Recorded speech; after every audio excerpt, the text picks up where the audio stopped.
Чындыгында biz ушул кодекстердин баарыны кабыл алып туруп, анан талкуулап атабыз да.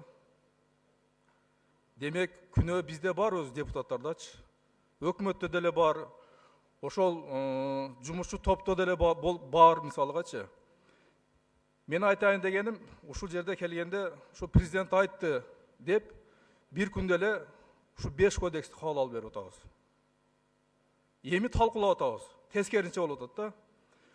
Мына 2 күндөн бери ушул жерде талкуу жүргүзүп атканбыз, өткөн мыйзамды талкуулап отурабыз да. Biz ошой мезгилде ушундай кылып 2 күн талкуулаганыбызда кээ бир мыйзамдарга biz ошондой өзгөртүү киргизип койсок болот эле туугандар. Азыр эми отуруп алып, андай болуп туруп, бул кемчиликтери бар экен дегенибиз азыр бизге чындыгында өзүбүзгө уят болуп атабыз.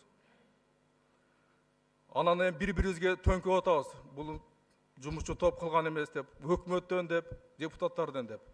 Чынын айтайлы, бардыгыбызда бар бизде күнөөчү.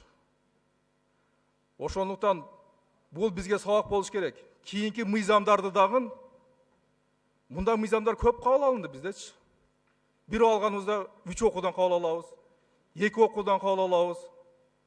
Эмне болду десе, жогору жактан президент айтты депчи. Мына ошо мезгилде дагы жогору жактан президенттик администрациядан түшкөн. Тез арада кабыл алып берили ушул мыйзам депчи. Муну ачык айтайлы да.